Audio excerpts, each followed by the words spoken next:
وَمَا لَنَا أَلَّا نَتَوَكَّلَ عَلَى اللَّهِ وَقَدْ هَدَانَا سُبُلَنَا وَلَنَصْبِرَنَّ عَلَى مَا آذَيْتُمُونَا وَعَلَى اللَّهِ فَلْيَتَوَكَّلِ الْمُتَوَكِّلُونَ. Insyaallah malam hari ini kita akan membahas dua hadis yang dibawakan oleh Al-Hafidz Ibnu Hajar rahimahullah di dalam kitab beliau Bulughul Maram pada bab al-mash 'alal khuffain, bab tentang mengusap dua khuf. Yang mana dua hadis yang dibawakan oleh Al-Hafidz Ibnu Hajar di sini berkenaan dengan aturan ketetapan waktu bagi orang yang mengusap di atas khuf. Kemarin kita telah membahas bahwasanya mengusap di atas khuf adalah rukhsah atau keringanan yang diberikan oleh agama kita ini bagi mereka yang mengenakan khuf. Terlebih khusus mereka yang berada di wilayah yang beriklim subtropis atau beriklim sedang, yang ada dua musim, yaitu musim dingin dan musim panas. Yang mana iklim musim dingin itu menuntut mereka untuk mengenakan penutup kaki dalam waktu lama. Terlebih lagi kalau selain iklim daerahnya itu nanti dingin, kalau juga keadaan suhu udaranya itu kering, itu juga menuntut mereka untuk mengenakan khuf. Oleh karena itu syariat datang untuk memberikan keringanan. Syariat datang memberikan keringanan pada saat berwudu tidak perlu dilepas. Nah, ini kemarin sudah disampaikan oleh jumhur ulama, mayoritas ulama, kecuali nanti dari sebagian kelompok khawarij ada yang menyatakan bahwasanya khuf ini tidak berlaku rukhsahnya. Dan ini tidak dibenarkan karena ada banyak hadis Nabi SAW yang menjelaskan tentang khuf ini, dan kemarin sudah kita bahas pada pertemuan sebelumnya. Nah, pada malam hari ini ketika kita sudah mengetahui rukhsah untuk mengusap di atas khuf, apakah rukhsah untuk mengusap di atas khuf itu mutlak, tidak dibatasi oleh waktu? Apakah dia dibatasi oleh waktu? Artinya ada waktu tertentu yang menjadi batasan bagi mereka yang mengambil rukhsah ini. Nah, di sini kita bahas terlebih dahulu hadis Safwan ibn Asal radhiyallahu anhu. Al-Imam Al-Hafidz Ibnu Hajar rahimahullah mengatakan, wa an Safwan ibni Asal, diriwayatkan dari Safwan ibn Asal radhiyallahu anhu. Qala kana an-nabiy sallallahu alaihi wasallam ya'muruna. Rasulullah sallallahu alaihi wasallam dahulu seringkali menyuruh kami, memerintahkan kami, idza kunna safra, ketika kami dalam keadaan safar, ketika kami dalam keadaan perjalanan ke luar kota. Apa yang diperintahkan oleh Nabi sallallahu alaihi wasallam? Alla nanzi'a khifafana salatata ayyamin wa layaliyahunna. Rasulullah memerintahkan kita untuk tidak melepas khuf-khuf kami. Jadi penutup kaki kami yang terbuat dari kulit itu diperintahkan oleh Nabi jangan dilepas.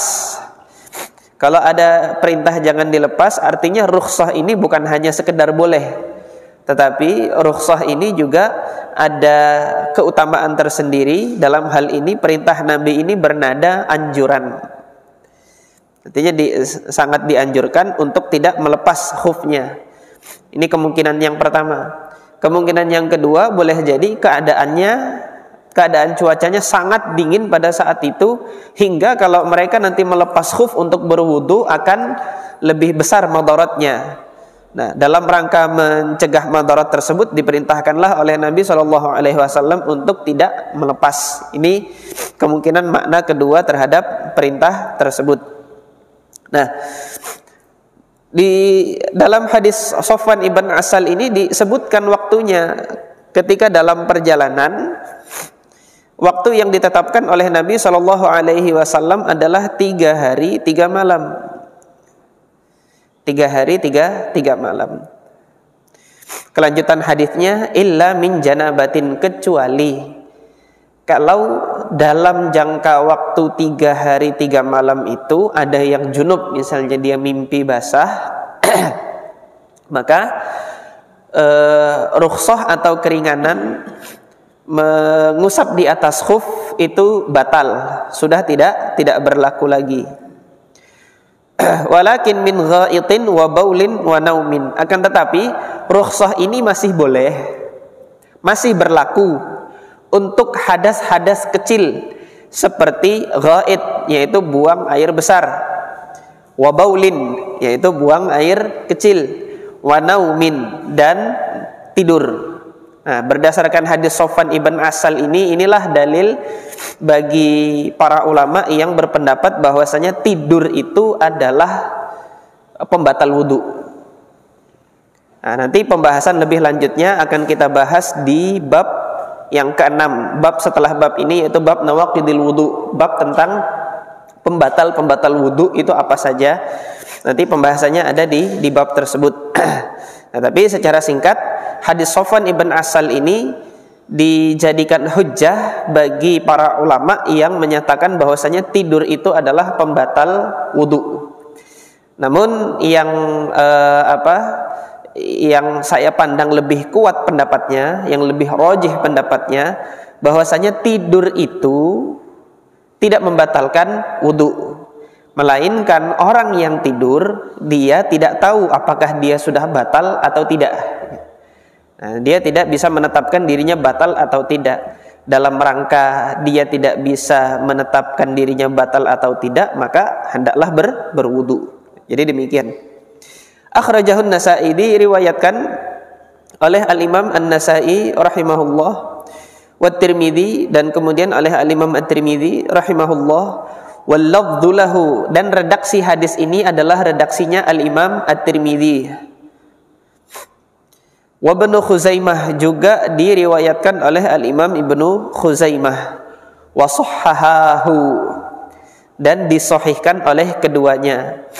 Disahihkan oleh Al-Imam At-Tirmidzi dan juga disahihkan oleh Al-Imam Ibnu Khuzaimah radhiyallahu anhuma. Sebelum Imam Tirmidzi sudah ada imam yang mensahihkan hadis ini. Siapa?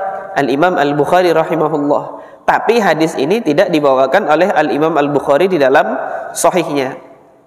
Kenapa demikian? Iya, hadisnya sahih tetapi tidak sampai pada derajat sahihnya Imam Bukhari. Karena Imam Bukhari punya kriteria sahih yang ketat gitu loh.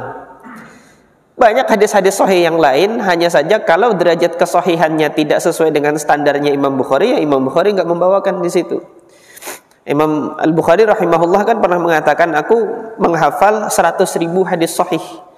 Tapi kalau antum nanti mau menghitung jumlah hadis yang ada di Sahih Al-Bukhari yang tanpa pengulangan, itu kurang lebih hanya 4.000 hadis saja.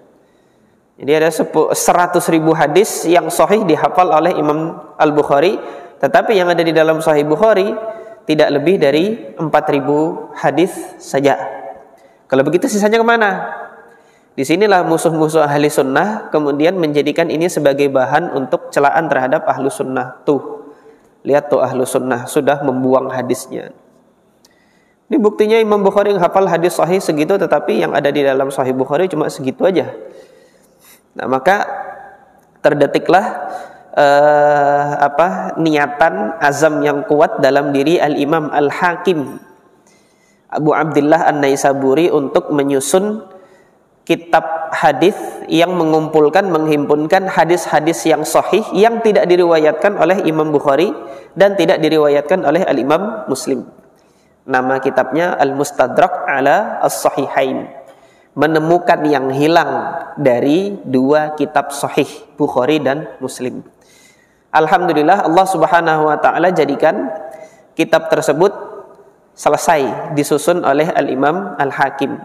Akan tetapi yang disayangkan, yang nampak dari Al-Imam Al-Hakim ini sebagaimana pengamatannya Al-Hafidz Ibnu Hajar rahimahullah, bahwasanya Al-Imam Al-Hakim ketika menyusun kitab Mustadrak itu sudah berada di fase akhir dari kehidupannya, dan beliau itu khawatir akan didahului oleh ajal kematiannya datang daripada kitab tersebut selesai. Oleh karena itu beliau menyusunnya isti'jal. Isti'jal itu apa? Menyusunnya terburu-buru. Jadi ada hadis, ini sahih masukkan, sahih masukkan. Nah, belum sempat beliau periksa lagi kitab Mustadrak itu.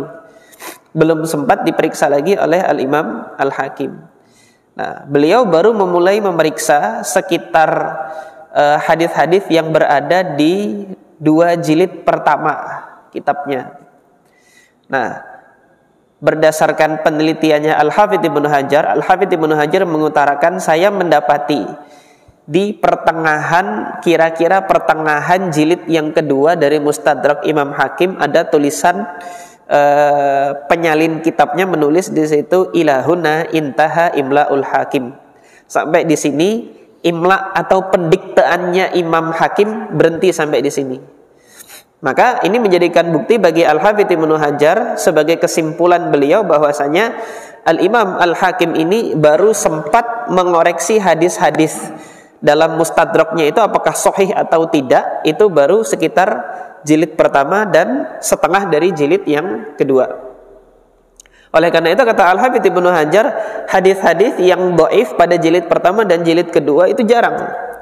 Tetapi nanti yang sering didapati hadis dhaif bahkan maudhu, bahkan palsu itu ya, di dalam Mustadrak Imam Hakim itu pada jilid-jilid akhir. Nah, di antara uzurnya Imam Hakim adalah karena Imam Hakim belum sempat untuk mengoreksi secara total kitabnya.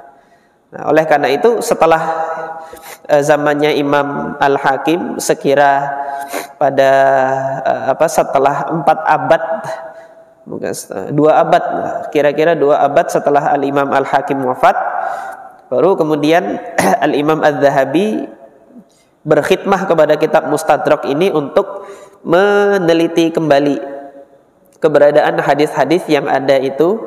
Maka beliau susun kitab talkhisnya, atau talkhis itu ringkasan dari keputusan hukum hadis-hadis yang ada di dalam kitab Mustadraknya Al-Imam Al-Hakim. Oleh karena itu nanti kalau antum lihat para ulama itu kalau dia mengutip kesahihannya Imam Hakim, mesti nanti setelahnya itu diberi tambahan, ini disahihkan oleh Al-Imam Al-Hakim dan disepakati oleh Al-Imam Adz-Dzahabi. Kenapa kok begitu? Karena memang Imam Dzahabi yang berkhidmah untuk melanjutkan koreksi beliau terhadap hadis-hadisnya Imam Hakim yang mana Imam Hakim belum sempat untuk mengoreksinya. Nah, ini yang berkenaan dengan Mustadrak Al-Imam Al-Hakim. Kita kembali kepada pembahasan hadis Safwan. Nah, untuk hadis Safwan ibn Asal ini Al-Imam Al-Bukhari itu mengatakan apa? Ahsanu syai'in fi hadzal babi hadits Safwan ibn Asal Al-Muradi. Nah, antum di Bulughul Maram ya tidak dapat perkataannya Imam Bukhari. Perkataan Imam Bukhari ini dikutip oleh Al-Imam At-Tirmidzi di dalam sunan beliau, ini dalam sunannya. Nah, ini juga faedah saya sampaikan di sini. Al-Imam At-Tirmidzi rahimahullah itu salah satu di antara murid unggulannya Imam Bukhari. Kalau antum mendengar murid unggulannya Imam Bukhari adalah Imam Muslim, Imam Bukhari juga punya murid unggulan yaitu Al-Imam At-Tirmidzi ini. Fatwa-fatwa kesahihan suatu hadis banyak dikutip oleh Al-Imam At-Tirmidzi. Jadi kalau antum nanti baca Sunan At-Tirmidzi menemukan ada ungkapan qala Muhammad, maka yang dimaksud di situ adalah Muhammad ibn Ismail Al-Bukhari. Nah, di sini Al-Imam At-Tirmidzi mengatakan qala Muhammad ibn Ismail. Karena gurunya langsung, jadi beliau berhak untuk mengatakan Muhammad ibn Ismail mengatakan demikian tanpa menyebutkan sanadnya. Kenapa? Karena ya beliau muridnya langsung kok ketemu sama gurunya. Nah, Imam Bukhari mengatakan ahsanu syai'in fi hadzal bab hadits Safwan ibn Asal al-Muradi. Sebaik-baiknya hadis, artinya yang paling bagus kualitas sanadnya dalam permasalahan ini. Permasalahan apa? Permasalahan penetapan waktu untuk mengusap di atas khuf. Aturan penetapan waktu mengusap di atas khuf untuk yang dalam perjalanan itu 3 hari. Itu yang paling baik sanad periwayatannya adalah hadis Safwan ibn Asal. Ini yang diungkapkan oleh Al-Imam Al-Bukhari rahimahullah. Nah, kalau yang di dalam safar itu tadi ditetapkan oleh Nabi 3 hari, lantas yang mukim bagaimana? Disinilah kemudian Al-Hafidz Ibnu Hajar membawakan hadis Ali bin Abi Thalib radhiyallahu anhu. Qala Al-Hafidz Ibnu Hajar rahimahullah wa an Ali ibni Abi Thalib radhiyallahu anhu.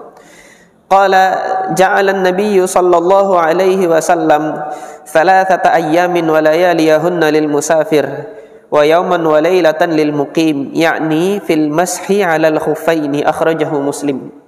Diriwayatkan oleh Al-Imam Muslim. Rasulullah sallallahu alaihi wasallam menjadikan waktu untuk mereka yang musafir itu 3 hari 3 malam. Kemudian waktu untuk mereka yang mukim itu hanya sehari semalam saja. Al-hadis diriwayatkan oleh Al-Imam Muslim. Nah, tadi sudah kita dengar perkataan Al-Imam Al-Bukhari rahimahullah bahwasanya hadis yang terbaik adalah hadis Safwan ibn Asal. Tetapi di sini Al-Imam Muslim, muridnya Imam Al-Bukhari, membawakan hadis dengan kualitas sanad yang lebih baik dari itu, yaitu hadis Ali ibn Abi Thalib radhiyallahu an. Yang demikian ini Allah taala a'lam. Memang permasalahan untuk menetapkan hadis ini sahih tidak sahih, kualitasnya itu bagus atau tidak bagus, ini juga bagian dari perkara ijtihad, perkara ijtihadi.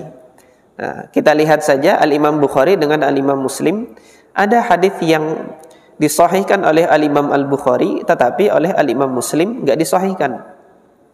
Ada hadis yang disahihkan oleh Imam Muslim, oleh Imam Bukhari tidak disahihkan. Hal ini menunjukkan bahwasanya penetapan kesahihan, kedhaifan dan kehasanan suatu hadis itu adalah perkara ijtihadi. Dan nanti antum kalau pernah membaca Sahih Muslim, itu di bagian muqaddimahnya itu Al-Imam Muslim itu pernah mengkritik Imam Bukhari dalam hal konsepnya Imam Bukhari. Beliau tidak menerima suatu hadis yang diriwayatkan oleh seorang perawi yang tidak ada bukti perawi tersebut pernah ketemu. Nah, ini yang menjadikan syaratnya Imam Bukhari itu ketat. Imam Bukhari itu sudah memastikan satu persatu perawi yang ada di dalam sanad periwayatannya Imam Bukhari itu antara guru dengan murid itu udah pasti ketemu, dan Imam Bukhari punya buktinya. Kalau ditanya ini ketemu sama ini enggak? Iya, ini ketemu sama ini. Buktinya apa? Imam Bukhari bisa mendatangkan buktinya tersebut. Nah, Imam Muslim tidak seketat itu syaratnya. Ketika belum ada bukti murid sama guru ini pernah ketemu, tetapi dilihat zamannya itu sama gitu kan. Kalau zamannya sama dan ada kemungkinan mereka pernah ketemu, Imam Muslim sudah mensahihkan itu. Nah, konsep Imam Bukhari yang terlalu ketat dalam penetapan ini, itu namanya dalam ulumul hadis disebut ishtiratul luqyah. Syarat harus bertemunya murid dengan guru. Ini dikritik oleh Al-Imam Muslim, dan Imam Muslim mengatakan yang demikian ini bid'ah gitu loh. Imam Muslim mengkritik Imam Bukhari. Ya, kalau tidak percaya nanti lihat sendiri kitabnya. Tapi beliau tidak menyebutkan ini guru saya telah melakukan bid'ah, enggak begitu gitu kan. Tetapi beliau mengkritik konsep yang kayak gini adalah konsep bid'ah gitu. Karena baru Imam Bukhari yang punya keketatan seperti itu dalam menerima suatu hadis dan yang mensyaratkan murid itu harus ketemu dengan gurunya. Nah, ini sudut pandang siapa? Imam Muslim. Ini yang saya katakan tadi bahwasanya perkara mensahihkan dan tidak mensahihkan itu adalah perkara ijtihad. Itu adalah perkara ijtihad. Bagi teman-teman nanti yang mungkin sudah mempelajari ulumul hadis, kemudian melakukan praktek terhadap teori-teori ulumul hadis di dalam berbagai periwayatan yang ada di literatur-literatur kitab hadis, di situ nanti akan mendapati para ulama ini begini karena mereka pandangannya begini. Para ulama begini karena pandangannya begini. Ini yang saya sampaikan tadi bahwasanya apa? Penetapan kesahihan dan kedhaifan suatu hadis itu adalah perkara ijtihad.